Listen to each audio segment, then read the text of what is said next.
Hello friends, എല്ലാവരും lockdown ആയിട്ട് വീട്ടിൽ തന്നെ സേഫായിട്ട് ഇരിക്കുമെന്ന് കരുതുന്നു. ഇവിടെ ദമാമിലും സ്ഥിതി അങ്ങനെയൊക്കെ തന്നെയാണ്. ഇനിയിപ്പോൾ റമദാനൊക്കെ വരാൻ പോവുകയാണല്ലോ. ആ സമയത്തെ കാര്യങ്ങളൊക്കെ ഉൾപ്പെടുത്തിക്കൊണ്ട് ഞങ്ങളൊരു റമദാൻ സീരീസ് തുടങ്ങാൻ പോവുകയാണ്. എല്ലാവരും കണ്ട് അഭിപ്രായം പറയണം. അപ്പോൾ ഇന്നത്തെ വീഡിയോയിലേക്ക് കടക്കാം. ഇന്ന് ഞാനൊരു അറേബ്യൻ സ്വീറ്റായ കുനാഫ എങ്ങനെ സിമ്പിളായിട്ട് ഉണ്ടാക്കാമെന്നാണ് കാണിക്കുന്നത്. അപ്പോൾ ഇതാണ് കുനാഫയുടെ മാവ്. ഇത് റെഡിമെയ്ഡായിട്ട് നമുക്ക് ഷോപ്പുകളിൽ നിന്ന് വാങ്ങാൻ കിട്ടും. ഇനി ഇത് കിട്ടാത്തവർക്ക് കട്ടി കുറഞ്ഞ സേമിയ വെച്ചിട്ടും ഇതേ മെത്തേഡിൽ തന്നെ നമുക്ക് ചെയ്യാവുന്നതാണ്. ഈ മാവ് ഞാൻ 1 മണിക്കൂർ മുമ്പേ ഫ്രീസറിൽ നിന്ന് എടുത്തു വെച്ചതാണ്. എന്നാൽ മാത്രമാണ് ഇതേപോലെ നമുക്ക് നമ്മുടെ ഉപയോഗത്തിനനുസരിച്ച് കുഴഞ്ഞ് കിട്ടുകയുള്ളൂ. ഇതിപ്പോൾ ഞാൻ 1 കിലോയുടെ ഒരു പാക്കിൽ നിന്ന് 1/4 ഭാഗം മാത്രമേ ഞാൻ എടുത്തിട്ടുള്ളൂ. ഇനി ഇതിനെ ഓരോന്നോരോന്നായിട്ട് അടർത്തിയെടുക്കണം. അതിനുവേണ്ടി ഞാനിതൊരു വലിയ തട്ടിലേക്ക് മാറ്റാൻ പോവാണ്. ഇത് കൈവച്ച് ചെയ്യുമ്പോൾ കുറച്ച് സമയം പിടിക്കും. ഇനി ഇതേ മാവ് തന്നെ കുറേശ്ശെയായിട്ട് ഒരു ബ്ലെൻഡറിലേക്കിട്ട് ചെറുതായിട്ടൊന്ന് അടിച്ചു കൊടുത്താൽ നമുക്ക് ആവശ്യത്തിനുള്ള പരുവത്തിൽ ഇത് ഓരോന്നോരോന്നായിട്ട് കിട്ടുന്നതാണ്.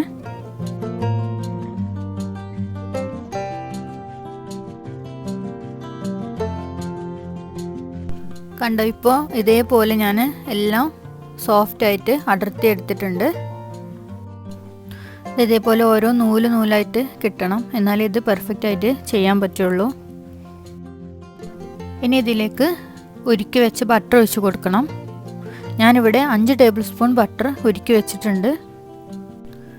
ഇത് കുറേശ്ശെയായിട്ട് ചേർത്ത് നന്നായി മിക്സ് ചെയ്ത് കൊടുക്കണം. അൺസാൾട്ടഡ് ബട്ടറാണ് ഞാനിവിടെ ഉപയോഗിച്ചിട്ടുള്ളത്.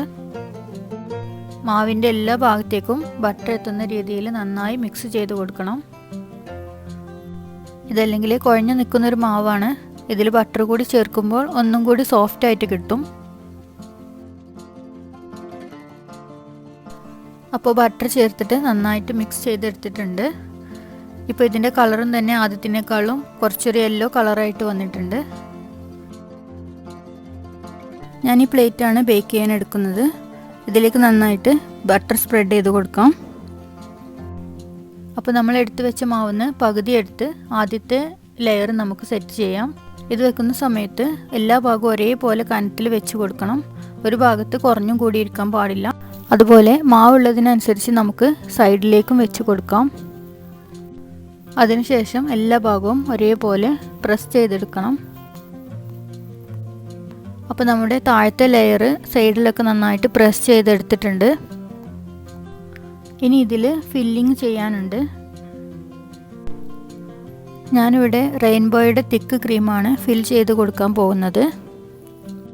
സാധാരണ നമ്മൾ ഫില്ലിങ് ഉണ്ടാക്കുന്ന സമയത്ത് പാലും ക്രീം ചീസും ഒക്കെ ചേർത്തൊരു ഫില്ലിങ് ഉണ്ടാക്കുകയാണ് ചെയ്യുന്നത്.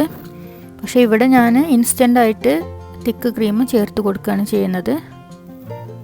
ഇതിനുള്ളിൽ ക്രീം മാത്രമാണെങ്കിലും കഴിക്കാൻ നല്ല ടേസ്റ്റാണ്. ഇനി ഇതിൻ്റെ മുകളിലായിട്ട് മൊസറല്ല ചീസ് വെച്ചിട്ടൊരു ലെയർ വേണമെങ്കിൽ ചെയ്ത് കൊടുക്കാം. പക്ഷേ ഞാനിവിടെ ക്രീം മാത്രമേ സ്പ്രെഡ് ചെയ്ത് കൊടുത്തിട്ടുള്ളൂ. ഇനി ഇതിൻ്റെ മുകളിലായിട്ട് ബാക്കി എടുത്തു വെച്ച മാവ് ഒരേപോലെ ഇട്ട് മുകളിലത്തെ ലെയറാക്കി നമുക്ക് സെറ്റ് ചെയ്യാം. ആദ്യത്തെ ലെയർ നമ്മൾ നല്ലോണം പ്രസ് ചെയ്തിട്ടാണ് വെച്ചിട്ടുണ്ടായിരുന്നത്.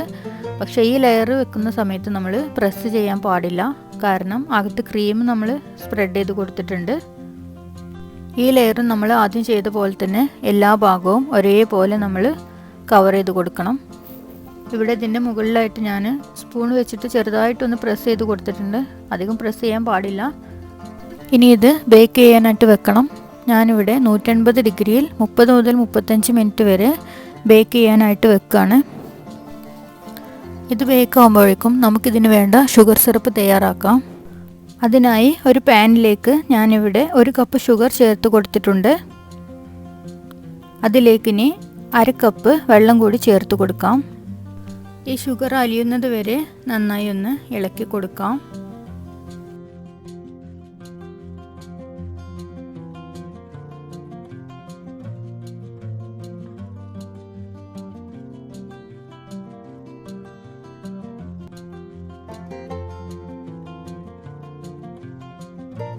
ഇപ്പോൾ ഷുഗർ സിറപ്പ് നല്ലവണ്ണം തിളച്ച് വന്നിട്ടുണ്ട്. ഇത് ഒഴിച്ചു കൊടുക്കാനുള്ള പാകത്തിനാണ് നമുക്ക് വേണ്ടത്. ഈ സമയത്ത് നമുക്കിതിലേക്കൊരു അര ചെറുനാരങ്ങ നീര് പിഴിഞ്ഞൊഴിക്കാം. അതിനുശേഷം തീ ഓഫ് ചെയ്യാം.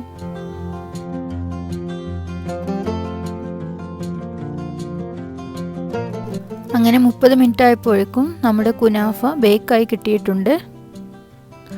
ഇനി നമ്മൾ തയ്യാറാക്കി വെച്ച ഷുഗർ സിറപ്പ് ആ ചൂടോടെ തന്നെ അതിൻ്റെ മുകളിലേക്ക് ഒഴിച്ചു കൊടുക്കാം. അതായത് കുനാഫ നമ്മൾ ഓവനിൽ നിന്ന് എടുക്കുമ്പോൾ നല്ല ചൂടായിരിക്കുമല്ലോ, അപ്പോൾ അതേ ചൂടിൽ തന്നെ നമ്മൾ ഷുഗർ സിറപ്പും അതിൻ്റെ മുകളിലേക്ക് ഒഴിച്ചു കൊടുക്കണം. ഇത് ഓവനിൽ നമ്മൾ എടുക്കുമ്പോൾ ഇതിൻ്റെ മുകൾ ഭാഗമൊക്കെ നല്ല ക്രിസ്പി ആയിട്ടാവും നമുക്ക് കിട്ടുക. അതിന് മുകളിലേക്ക് ഷുഗർ സിറപ്പ് ഒഴിച്ചു കൊടുക്കുമ്പോൾ നല്ല സോഫ്റ്റ് ആയിട്ട് കിട്ടും. അപ്പോൾ ഷുഗർ സിറപ്പ് എല്ലാം കൂടെ ഒരുമിച്ച് ഒഴിക്കാൻ പാടില്ല. ഇതിൻ്റെ കുറച്ച് ഭാഗം നമ്മളിത് ഫ്ലിപ്പ് ചെയ്തതിന് ശേഷം ഒഴിച്ചു കൊടുക്കാനുള്ളതാണ്. അതിനായിട്ട് ഒരു ഫോർക്ക് വെച്ചിട്ട് ഇതിൻ്റെ സൈഡ് ഭാഗങ്ങളെല്ലാം വിട്ട് വന്നിട്ടുണ്ട് എന്നുള്ളത് ആദ്യം ഉറപ്പ് വരുത്തുക. അതിനുശേഷം ഒരു പരന്ന പ്ലേറ്റിലേക്ക് ഇത് നമുക്ക് ഫ്ലിപ്പ് ചെയ്തെടുക്കാം.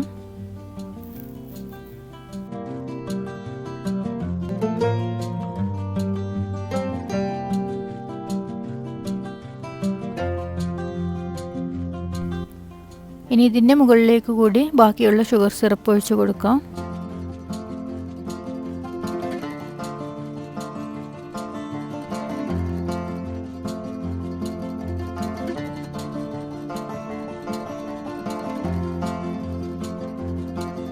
ഇനി ഇതിൻ്റെ മുകളിലായിട്ട് നട്ട്സ് വെച്ചിട്ട് ഞാനൊന്ന് ഗാർണിഷ് ചെയ്ത് കൊടുക്കുകയാണ്.